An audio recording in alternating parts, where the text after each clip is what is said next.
அரசியல் சாணக்கியர். சிறந்த பெயர், சிறப்பு பெயர் அரசியல் சாணக்கியர்.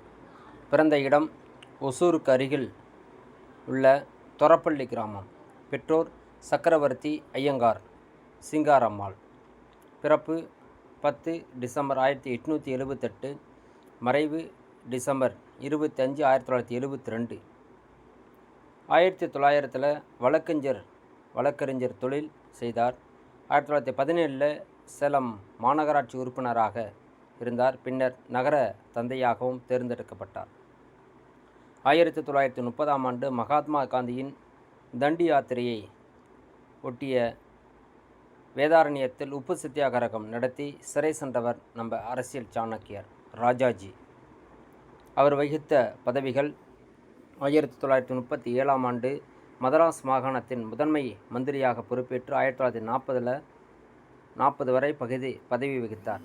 1946 அமைக்கப்பட்ட இடைக்கால அரசில் தொழில் வளங்கள், கல்வி மற்றும் நிதித்துறை அமைச்சராக ராஜாஜி அவர்கள் பணியாற்றினார். 1947 முதல் 1948 வரை மேற்கு வங்க ஆளுநராகவும், 48 முதல் 50 வரை விடுதலை பெற்ற இந்தியாவின் முதல் கவர்னர் ஜெனரலாகவும், 1951 52 வரை உள்துறை அமைச்சராகவும் பணியாற்றினார். 52 முதல் 1953 வரை சென்னை மாநில முதன்மை அமைச்சராக பதவி வகித்தார்.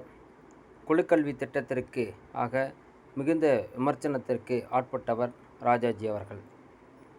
சுதந்திரா கட்சி காங்கிரஸ் மீது கொண்ட கருத்து மாறுபாட்டால் 1959 சுதந்திரா கட்சியை நிறுவி 1962, 67, 72 பொதுத் தேர்தல்களில் போட்டியிட்டார். 67 சட்டமன்ற தேர்தலில் அவருடைய கூட்டணி கண்டவர் நம்ம CN அண்ணாதுரை முதலமைச்சராக பொறுப்பேற்றார். 1937 சென்னை மாகாணத்தின் முதலமைச்சராக அன்றைய சேலம் மாவட்டத்தில் மதுவிலக்கை அமல்படுத்தினார். அதனால் ஏற்பட்ட வருவாய் இழப்பை ஈடுகட்ட 39 விற்பனை வரியை அறிமுகப்படுத்தினார்.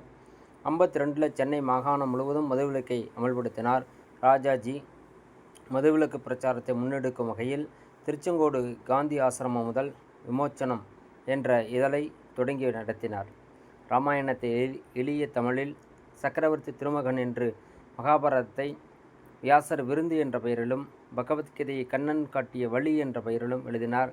இவர் எழுதிய நாவல் திக்கற்ற பார்வதி திரைப்படமாகி புகழ்பெற்றது. 58 சக்கரவர்த்தி திருமகன் நாவலுக்காக சாகித்ய அகாடமி விருது வழங்கப்பட்டது. 54 இந்தியாவின் மிக உயர்ந்த சிவில் விருதான பாரத ரத்னா விருது வழங்கப்பட்டது.